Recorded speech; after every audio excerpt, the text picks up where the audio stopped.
ஆதிரா எங்க? ஆதிராவை எங்க? எங்க கிட்ட கேக்க? அவ எங்க போறானே எங்க இருக்க தெரியும்? பெரிய பெரிய ஆட்கள்லாம் கல்யாணத்துக்கு வந்துகிட்டு இருக்காங்க. விளையாடாத கிசாரி. ஆதிரா எங்க? கடைசியா உன்கிட்ட நின்னு பேசிட்டு இருந்தா. ஆமா, என்கிட்ட தான் பேசிட்டு இருந்தா. அப்புறம் எங்க போனானே எனக்கு தெரியாது. உங்க புத்திசாலித்தனத்தை என்கிட்ட காட்டணும்னு நினைச்சீங்க. இங்க பாரு காலமரி, காணாம போனது உன் பொண்ணு. எங்க வீட்டு பையன் எங்க தான் நிக்கிறான். உனக்கு அதுல எந்த சந்தேகமும் இல்லையே? என்னமோ எங்க வீட்டு பையன் ஓடி போன மாதிரி எங்க துரி துரி கேள்வி கேட்கற. போய் உன் பொண்ணை கண்டுபிடிக்க வழிய பாரு. அவரோட அவளுக்கு இந்த கல்யாணத்துல இஷ்டம் இல்லையே என்னமா? அவளுக்கு இந்த கல்யாணத்துல முழு திருப்தி. அவ கூட கிசர் கூட பேசிட்டு இருந்தா. பிடிச்சிருந்தா எதுக்கு ஓடி போறா? எனக்கு என்னமோ இந்த அன்னைக்கு மேல தான் சந்தேகமா இருக்கு. சின்ன பிள்ளை மனசுல ஏதோ சொல்லக்கூடாத சொல்லி அவன் மனசை மாத்தி அவளை இங்க ஓட வச்சிருக்கீங்க. அப்படிதானே? பாரு காலம்பரி, நான் யார் மனசையும் மாத்துற அளவுக்கு நான் இப்ப இல்ல. அந்த மனநிலையில நான் இல்ல. எல்லாம் கடவுள் விட்ட விதின்னு இருந்துட்டு இருக்க. சும்மா சும்மா என்ன தேண்டி பார்க்காத. நல்லவங்களுக்கு நல்லதுதான் நடக்குன்னு நம்புறவனா? என் பிள்ளைக்கும் சரி, எனக்கும் சரி, இந்த குடும்பத்துக்கும் சரி, நல்லதுதான் நடக்கும். அப்போ என் பொண்ணுங்க இருந்து ஓடி போனது உங்களுக்கு தெரியும். அப்படித்தானே? நீங்க தான் பொய் சொல்லாத அரிச்சந்திராச்சே.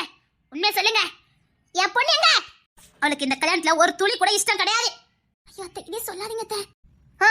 அவன் வந்து உங்ககிட்ட சொன்னா, என்கிட்ட சொல்லல. அப்ப என் பொண்ணுக்கு இந்த கல்யாணத்துல இஷ்டம் இல்லைன்னு உங்களுக்கு எப்படி தெரியும்? அவன் நடவடிக்கை தான். உங்ககிட்ட இப்படி எல்லாம் கேட்டா உண்மை வராது. உங்ககிட்ட எல்லாம் எப்படி உண்மை வாங்கணும்னு எனக்கு தெரியும். ஐயோ என்ன பண்ண போறான்னு தெரியலையே.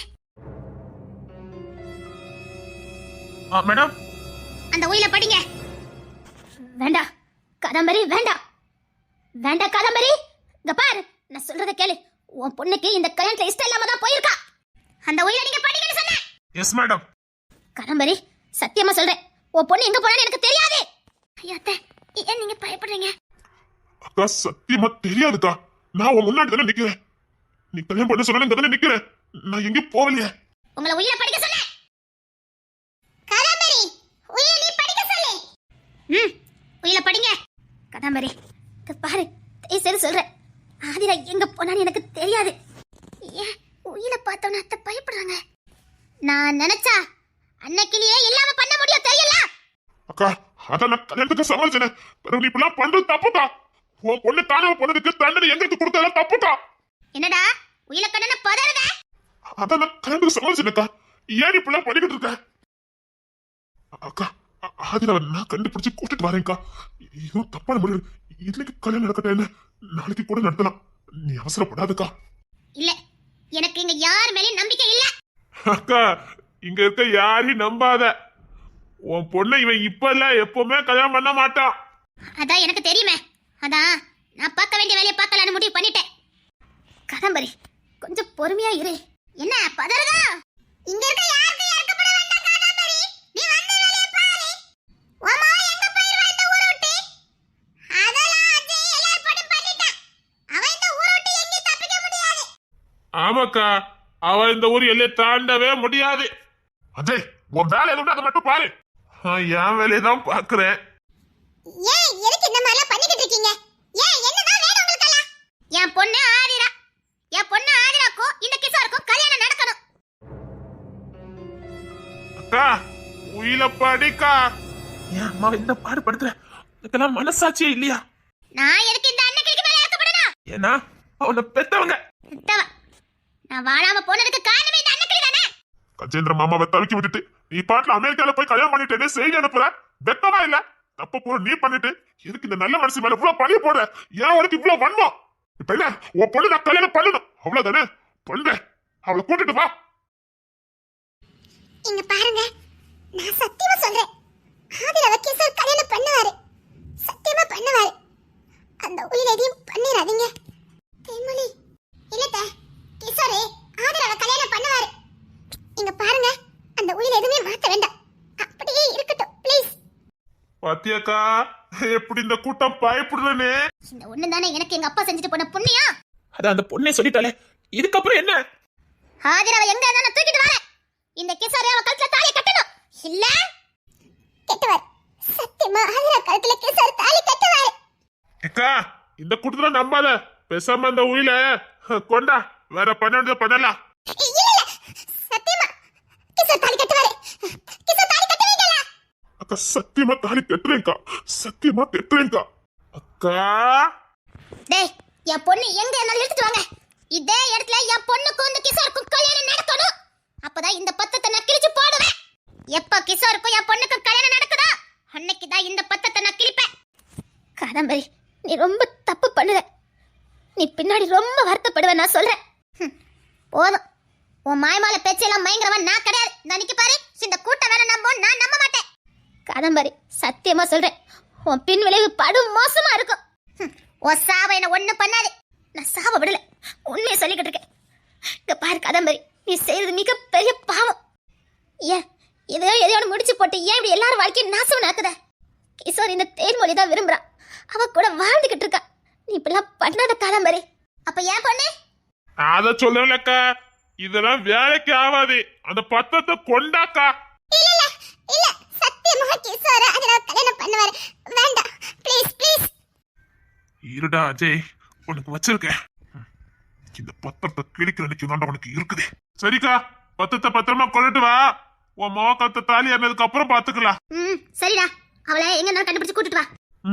சரிக்கா, ஆள் அனுப்பியிருக்க, தூக்கிடுவானுங்க. அம்மா, அந்த பத்தத்துல என்னதான் இருக்குது எங்க கிட்ட சொல்லுங்க, எங்களால முடிஞ்சதை நாங்க செய்யறோம். எதுவுமே தெரியாம. ஆமாமா, எதுக்கு நீங்க அந்த பத்திரனாலே பயப்படுறீங்க? என்னதான் இருக்குது அதுல?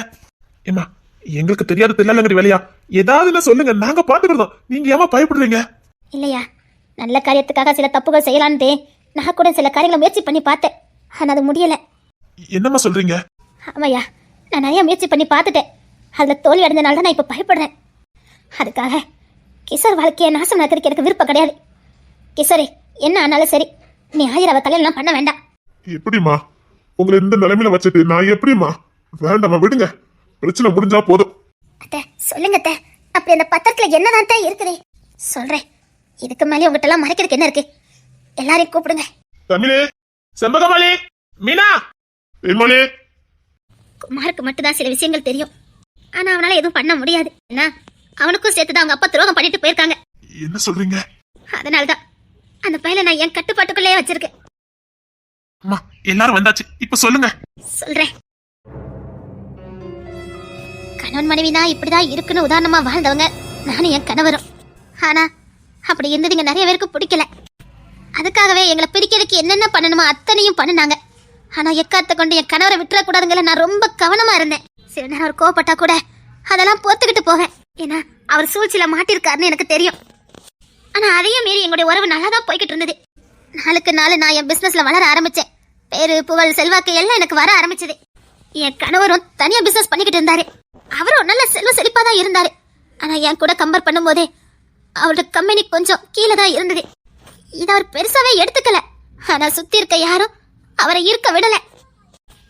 நீ உருவாக்குனவா, உனக்கு மேல போயிட்ட, நீ கீழே போயிட்டனே அவரை வெறுப்பேத்திக்கிட்டே இருந்தாங்க. அவரும் மனைவி தானே, இதுல என்ன இருக்குன்னு பொறுமையா தான் போய்கிட்டே இருந்தாரு. ஆனா அது ரொம்ப நாள் நினைக்கல. அவர் அறியாமலே என் மேல கோபமும் வெறுப்பும் வர ஆரம்பிச்சது. நான் இதுக்காகவே என் பிசினஸ் எல்லாம் குறைச்சிக்கணும்னு பாதி கம்பெனிகளெல்லாம் விற்க ஆரம்பிச்சேன். என் நேரமோ என்னமோ தெரியல, வித்ததுக்கு அப்புறமும் இருக்கிற கம்பெனி டாப்ல தான் போச்சுது. அதை என் அதிர்ஷ்டம்னு சொல்லவா இல்லை என் துரதிர்ஷ்டம்னு சொல்லவா? என் சேர் ஏறிக்கிட்டே போச்சுது. அதே நேரத்துல என் ஹஸ்பண்டோட சேர் கீழே வந்துகிட்டே இருந்தது. இது அவருக்குள்ள மன உளைச்சலை உருவாக்க ஆரம்பிச்சுட்டு இந்த சந்தர்ப்பத்தை பயன்படுத்தி அவருக்கு அம்மா, அப்பா, அவர் தங்கச்சி எல்லாருமா சேர்ந்து அவர் மனசை பாழாக்குனாங்க. என்கிட்ட இருந்து கொஞ்சம் கொஞ்சமா பிரிக்க ஆரம்பிச்சாங்க. அவங்க அம்மா அப்பா வீட்டுக்கு அவ்வளோ போகவே மாட்டாரு. ஆனா அதுக்கப்புறம் என்னை விட்டு அங்கேயே போக ஆரம்பிச்சாரு. நான் இந்த சரிசு, கிஷோரு, குமார், இந்த காதம்பரி 4 பிள்ளைங்களை வச்சுக்கிட்டு வீட்டில் இருப்பேன். அவங்க அப்பா இங்கே வரமாட்டாரு. அவங்க அப்பா வீட்டுக்கு போயிடுவாரு. அங்கே அவங்க தங்கச்சி, அவங்க அக்கா எல்லாரும் ஒன்றா இருப்பாங்க. நானும் சரி இந்த பிஸ்னஸ்லாம் இருக்கிற போய் தானே இவர் இப்படிலாம் பண்ணுறாரு, எல்லாத்தையும் முடிச்சுக்கலான்னு எல்லாத்தையும் முடிக்கிறதுக்கு முடிவு பண்ணினேன். ஏன்னா எனக்கு வாழ்க்கை கொடுத்தவர் அவரு. எனக்கு தேவை கல்விதான், பணம் இல்லை. என்னோட ஏம் பணமே கிடையாது. என்னோட ஏம் வந்து படிக்கணும் படிக்கணும், நிறைய பேரை படிக்க வைக்கணுங்க தான். என் நிலைமையிலிருந்து வந்தவங்களை படிக்க வைக்கணுங்க மட்டும்தான் என் குறிக்கோளா இருந்ததை தவிர பணம் சம்பாத்தியம் பண்ணுங்கிறது என் குறிக்கோளாவே கிடையாது. இது என் கணவருக்கு நல்லா தெரிஞ்சிருந்தோம். என்னை புரிஞ்சுக்காம போனாரு. நாளுக்கு நாள் எங்களுக்குள்ள விரிசல் வர ஆரம்பிச்சது. அவர் அன்புக்கும் அரவணைப்புக்கும் ஏங்க ஆரம்பிச்ச. பிள்ளைங்களும் அப்படிதான். பிசினஸ் எல்லாம் ஒழிச்சு கட்டிட்டு நான் கட்டுரை நல்லா எழுதுவேன். சரி படிப்பு சம்மந்தப்பட்டது தானேனே அந்த லைன்ல போறதுக்காக அதுல முயற்சி பண்ணிட்டு இருந்தேன். அதான் சொல்லுங்களேன், நேரமோ இல்ல துரதிருஷ்டமோ எனக்கு தெரியாது, நான் தொட்டதெல்லாம் பொண்ணாச்சுது. பல அவார்டுகளையும் விருதுகளையும் வாங்க ஆரம்பிச்சேன். அது இன்னும் அவருக்குள்ள கொழுந்துட்டு எரிய ஆரம்பிச்சது. நாம உருவாக்குனவா நம்மளை விட மேல நிக்கிறாளேன்னு அவருக்குள்ள தாழ்மன பண்ண வர ஆரம்பிச்சிட்டு, அதனால கணவன் மனைவிங்கிற உறவு விரிய ஆரம்பிச்சது. சரி, அதெல்லாம் வேண்டான்னு அதையும் விட்டேன். இப்படி அவருக்காக எல்லாத்தையும் விட்டு விட்டு விட்டு எனக்கு என் மேல வெறுப்பு கோபம் வர ஆரம்பிச்சது. ஆனா நன்றியை மறக்க கூடாது. என்னை இந்த அளவுக்கு வசத்தினவர் அவர் தான். அன்னைக்கு அவர் மட்டும் அடைக்கலம் கொடுக்கலன்னா நான் இந்த அளவுக்கு வந்திருக்க மாட்டேன். அதனால எனக்கு பேர் வேண்டாம், புகழ் வேண்டாம், பணம் வேண்டாம், எதுவுமே வேண்டாம். அவர் என் கூட இருந்தா போதும்னு தான் நினைச்சேன். படிச்சேன், அப்பவும் வீட்டில் உட்காந்து படிச்சேன். சரி, நம்ம கீழே இறங்கினால அவர் ஒரு தொழில முன்னேறிடுவார்னு நான் எல்லாத்தையும் விட்டு கொடுத்தேன்.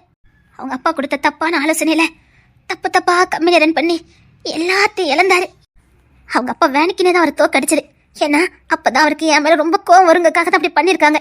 இதை தெரிஞ்சுக்கிட்டேன்னா அந்த கம்பெனியை டாப்ல கொண்டு வரணும்னு மறுபடி நானே களத்துல இறங்கினேன். கொஞ்சம் கொஞ்சமா கீழே இருந்த மேல கொண்டு வந்தேன். கீழே இருந்த சேர் மேல கடன்னு ஏறிச்சுது. என் மாமனாருக்கு ஆத்திரமும் கோவமும் என் மேல வந்தது. பொம்பளைனா இப்படித்தான் இருக்கணும்னு ஒரு வரைமுறை வச்சாரு. நான் தாண்டி போனேன். என் கம்பெனி ஃபுல்லா வித்தேன். அவர் கம்பெனியை டாப்புக்கு கொண்டு வந்தேன். டாப்புல போய் அவர்கிட்ட ஒப்படைச்சேன். இனி நீங்க இதை பாத்துக்கிடுங்க.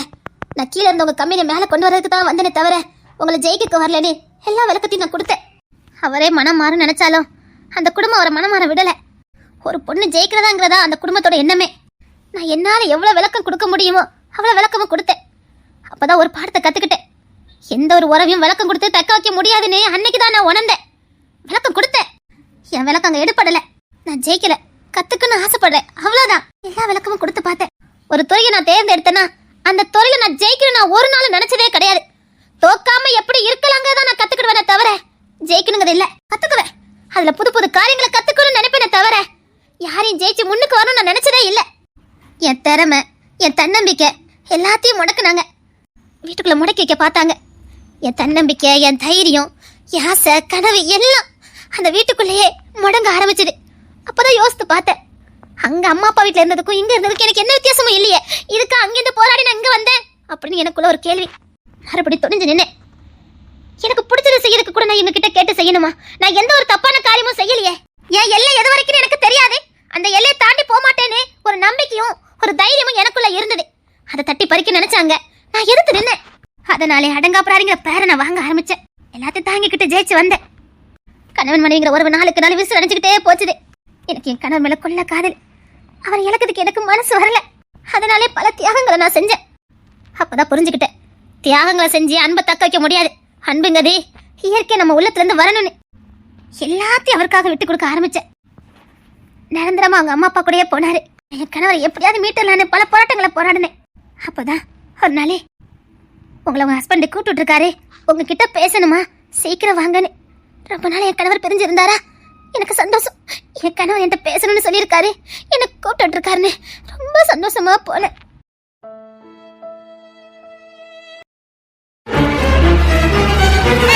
யாரம்மா பார்க்க வந்திருக்கோ? அப்பா நம்மள வர சொல்லிருக்காங்களா? பார்த்துட்டு போலாம். அப்பா கிட்ட பாசமா இருந்துக்க. சரிங்கம்மா. என்னங்க? என்ன, எப்படி இருக்க? நான் நல்லா இருக்கேன். நீங்க எப்படி இருக்கீங்க? இருக்க. டேய் குட்டி பையா, வா வா, அப்பா கிட்ட வா. அப்பா வா வா, அப்பா கிட்ட வா. வாடா வா, செல்ல வா. பிள்ளைங்கள நல்லபடியா பாத்துக்கிட்டல? நல்லபடியா பாத்துக்கிடுங்க. எப்பங்க வீட்டுக்கு வருவீங்க? இப்ப நான் கூப்பிட்ட அளவுக்கு வச்சிருக்கீங்களே. ஏங்க, அப்படி நான் என்னங்க தப்பு பண்ணுனேன்? நம்ம வீட்டுக்கு வாங்குங்க. இப்படி 4 பிள்ளைங்க வந்ததுக்கு அப்புறம் உங்க வீட்டுல போய் இருக்கிறது நல்லவா இருக்குது. ஏங்க இப்படி பண்றீங்க? நம்ம வீட்டுக்கு வாங்குங்க. இல்ல இல்ல, அது சரிப்பட்டு வராது. ஏங்க, நான் எல்லாத்தையும் விடக்கு ரெடியா தாங்க இருக்கேன். இல்ல இல்ல, நம்ம மத்தவங்களுக்காக மாறக்கூடாது. நாமளா தான் இருக்கணும். ஏங்க, எனக்கு இவ்வளவு கத்து கொடுத்ததே நீங்க தான். நீங்களே இப்படி மாறி இருக்கீங்க, என்னால நம்பவே முடியல. நான் இன்னைக்கு இந்த அளவுக்கு வளர்ந்து நிக்கிறேன்னா அதுக்கு காரணம் நீங்க தான். இப்ப நீங்களே என் கூட இல்லனா? இல்ல, அது என்னமோ தெரியல. உன்னை வளர்த்து விட்டவன் நானா இருக்கலாம்.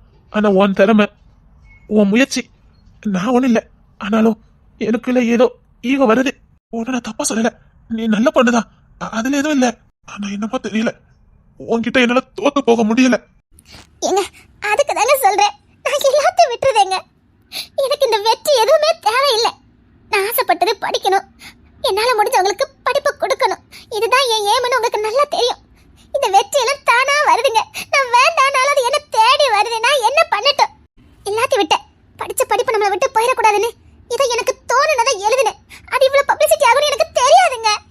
அது உன் அதிர்ஷ்டம். நீ தொட்டதெல்லாம் பொண்ணாகும். இப்ப இல்ல அன்னைக்கிளி, எப்பவுமே நீ தொட்டதெல்லாம் பொண்ணாகும். ஆனா நான் உன் கூட இருந்தா அது சரிப்பட்டு வராது. ஏங்க, ஒரு பொண்ணுக்கு இப்பெல்லாம் அங்க தண்டனை கொடுப்பீங்க? இல்ல, நீ எங்க வீட்டுக்கு ஏத்த மருமகளே கிடையாது. ஏங்க, என்னால உங்க அண்ணன் பொண்டாட்டி மாதிரி இருக்க முடியலங்க. எங்க எல்லாரும் ஒரே மாதிரி இருக்குன்னு நினைக்க தப்புங்க. எங்க அவங்க நான் ஆக முடியாது, நான் அவங்கள ஆக முடியாது. அப்படி இருக்கும்போது என்ன அவங்கள மாதிரியே மாறின்னு சொல்றீங்களே, என்னால முடியலங்க. அன்னக்கிளியாவே இருக்க ஆசைப்படுறேன். உங்க அண்ணன் பொண்டாட்டிய மாறதுக்கு என்னால முடியல. அவங்க படிச்சிருந்தும் வீட்லயே இருப்பாங்க, என்னால முடியலங்க. அவங்க வாழவே இல்ல, நடிக்கிறாங்க, என்னால முடியாதுங்க. நான் நானா இருக்க ஆசைப்படுறேன். அதுக்காக உங்க வீட்டு மருமகளை நான் இருக்க மாட்டேன்னு சொல்லல. ஒரு மருமகளுக்கு உண்டான கடமையை நான் செய்ய தயாரா இருக்கேன். ஆனா அதையும் மீறி இருக்கணும்னு சொன்னா அது எப்படிங்க முடியும்? உங்க அம்மா அப்பா பாக்கணுமா? பாக்குறேன். நம்ம பிள்ளைங்களை பாக்குறேன், உங்களை பாக்குறேன். அது போக எனக்குன்னு சில ஆசைகள், கனவு, லட்சியம் இருக்கும். அதெல்லாம் தடை போடுறது எனக்கு பிடிக்கலன்னு தானங்க சொல்றேன். இதை ஏத்து கேட்டா எனக்கு அடங்கப்படாதுன்னு பேரை கொடுக்குறீங்க. நான் என்னதாங்க பண்ணட்டும்? என் எல்லை எதுன்னு எனக்கு தெரியாதுங்க. இந்த எல்லையை தாண்டக்கூடாதுன்னு எனக்கு தெரியாதா? எந்த எல்லைக்கு போனாலும் உங்க தயவு வேணும்னு தானே ஆசைப்படுறேன். உங்க துணை எனக்கு வேணும்னு தானே ஆசைப்படுறேன்.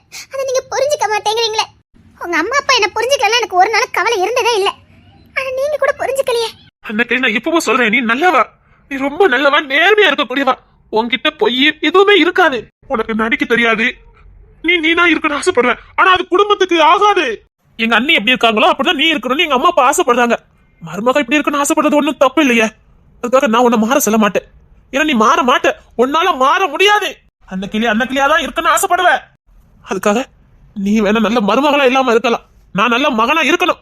பெத்தவங்களுக்கு நான் செய்யற கடமை. ஏங்க, நமக்கு கல்யாணம் பண்ணி நமக்கு பிள்ளைங்க வந்தாச்சு. நீங்க என்னங்க பேசுறீங்க? இப்ப உங்களுக்கு மனைவி பிள்ளைங்க தாங்க முக்கியம். அம்மா அப்பா வேண்டான்னு சொல்லல. அவங்கள மீறி உங்களுக்கு குழந்தைங்களும் பொண்டாட்டி இருக்குதுன்னு மறந்துடாதீங்க. ஏங்க, எனக்கு இருக்கிற திறமையை நான் பயன்படுத்துறேன். இது என்னங்க தப்பு இருக்குது? அந்த திறமையை கூட உங்க துணையோட தானங்க நான் பண்ணிக்கிட்டு இருக்கேன். நீங்க இல்லாம நான் ஏதாவது பண்றேன்னா? ஐயோ அன்னைக்கு நான் இப்பவும் உன் மேல எந்த தப்புமே சொல்லல. நீ கரெக்டா இருக்க. ஆனா அது குடும்பத்துக்கு சரிப்பட்டு வராது. ஏங்க, இதெல்லாம் உங்களுக்கு தப்பா தோணலையாங்க? சரின்னு சொல்றீங்க, ஆனா பெத்தவங்களுக்காக அது தப்புன்னு சொல்றீங்க. உங்களுக்கு மனசாட்சியே இல்லையாங்க? என்னால முடங்கி இருக்க முடியலங்க. ஏதாவது ஒண்ணு பண்ணணும் தோணுது. அது இயற்கையாவே எனக்கு வருது. நான் என்ன பண்ணட்டும்? ஏங்க, என்ன நானாவே வாழ விடுங்க. என்னால நடிக்க முடியாதுங்க. அப்படி நடிச்சா நான் செத்தே போயிருவேங்க. என்னால அப்படி வாழ முடியாது. ப்ளீஸ் நம்ம வீட்டுக்கு வாங்க. உங்களை எனக்கு எந்த அளவுக்கு பிடிக்கும்னு உங்களுக்கு தெரியல. ஏங்க இப்படி பண்றீங்க? அன்னைக்கு எங்க வீட்டு ஆட்களுக்கு யாருக்குமே ஒன்ன பிடிக்கல. யாருக்கும் என்ன பிடிக்க வேண்டாம், உங்களுக்கு பிடிச்சா போதும். நீ பெத்த புள்ளைக்கே ஒன்ன பிடிக்கல. ஏங்க இப்பெல்லாம் பேசுறீங்க? காதம்பரி உங்க அப்பா தப்பா சொல்லி கொடுத்து வளர்க்காரு. நான் என்னங்க பண்ணட்டும்? அவளுக்கு என்ன கண்டால பிடிக்க மாட்டேங்குது. அதுக்கு காரணம் யாரு? நீ தானே. நீ ஒரு தாயா இருந்தா அவ இதுக்கு ஒண்ணு வெறுக்க போறா? நல்லா யோசித்து பாருங்க. அவளுக்கும் எனக்கும் எவ்வளவு வயசு வித்தியாசம். எல்லாம் தெரிஞ்சும் நீங்க இப்படி பண்ற தப்புங்க. நான் கூட இருக்கலதான். அப்ப நான் படிச்சிட்டு இருந்தேன். அதனால உங்க அம்மா அப்பா கிட்டே உங்ககிட்ட விட்டுட்டு போனேன். ஆனா திரும்பி வரும்போது அவன் என் பிள்ளையாவே இல்லையே. உங்க அப்பா என் மேல வெறுப்ப திணிக்கிறாரு. ஆனா அந்த பிள்ளை நம்புது. நான் என்ன பண்ணட்டும்? வேண்டாம் அன்னைக்கு, நீ உன் பாட்டை பார்த்துட்டு போ. இங்க எல்லாரும் உன்னை வெறுக்கிறாங்க. யார பத்தி எனக்கு கவலை இல்ல. நீங்க என்கிட்ட பாசமா இருந்தா போதும். என்னால முடியாது அன்னைக்கு. ஏங்க, ஒரு பொண்ணு நல்லா வாழ வைக்கிறேன்னு சொல்லி வாக்கு கொடுத்துட்டேன். இப்பெல்லாம் பண்றது தப்புங்க. அந்த பொண்ணு உங்களை தானே முழுச நம்பி வந்திருப்பா. அது கூட உங்களுக்கு புரியலையா? நீ எல்லாத்தையும் விட்டுட்டு வந்தாலும் உன்கிட்ட இருக்க திறமையும் அறிவும் உன்னை சும்மா இருக்க விடாது. நீ கொஞ்சம் விசித்திரமானவா. உன்னால அது தாக்கு பிடிக்காது. நீ குடும்பத்தோட இருந்துக்கிட மாட்ட. ஏங்க இப்பெல்லாம் பேசுறீங்க? இல்ல அன்னைக்கு, உன் குணமே கொஞ்சம் வித்தியாசமானது. நீ குடும்பத்துக்கு ஏத்தவா கிடையாது. இப்ப சொல்றேன், உன்கிட்ட ஒரு பிள்ளை இல்ல, ஒரு புள்ள கூட சேராது. போதுங்க, ஒரு பொண்ணுக்கு இதுக்கு மேல தண்டனை கொடுக்காதீங்க. ஒரு பெத்த தாயை நான் என்னங்க பண்ணல? பெத்து வளர்த்து இன்னைக்கு படிக்க வச்சுக்கிட்டு இருக்கேன். இதுக்கு மேல நான் என்னங்க செய்யணும்? அரவணைப்பு, தாயோட அரவணைப்பு, பாசம் அந்த பிள்ளைங்களுக்கு கிடைக்கணும். ஏங்க, இதெல்லாம் உங்களுக்கு தப்பா தோணல? அது எப்படிங்க பெத்த பிள்ளை மேல பாசமும் அக்கறை இல்லாம போகும்? எவ்வளவுதான் வேலைக்கு போனாலும் அந்த கரெக்ட் அந்த பிள்ளைங்களுக்கு செய்ய வேண்டியது நான் செய்யாம போய்கிட்டு இருக்கேன். மனசுல வெறுப்பு இருந்தனா நான் என்ன விளக்கம் கொடுத்தாலும் நீங்க இப்படிதான் பேச போறீங்க. சரிங்க, நான் தப்பான நேரத்துல வந்துட்டேன், என்ன மன்னிச்சிருங்க. நான் வரேன். கிஷோர், வா நம்ம போலாம். அன்னைக்கு இது ஒரு முக்கியமான ஒரு விஷயம் பேசணும் வர சொன்னேன். இதுக்கு மேல என்ன காயப்படுத்துக்கீங்க என்னங்க இருக்குது? எதுனாலும் பியட்ட சொல்லி விடுங்க. இப்ப பிய தானே நம்ம ரெண்டுத்துக்கு நடுசுல பேச்சுவார்த்தைக்கு வராரு. எந்த பொண்ணுக்கான என்ன மாதிரி நடக்க கூடாதுங்க. எந்த பொண்ணுக்குமே நடக்க கூடாது. ஆனா ஒண்ணு, எனக்கு நடந்த மாதிரி நீ எந்த பெண்ணுக்கும் நான் நடக்க விட மாட்டேன். ஒருத்தி நம்பி வரானா கடைசி வரைக்கும் கை விட்டுறாதீங்க. அந்த பொண்ணு முழுசா நம்புறனால தான் உங்களை நம்பி வாரா. அவனை ஏமாத்துறது பெரிய பாவம்.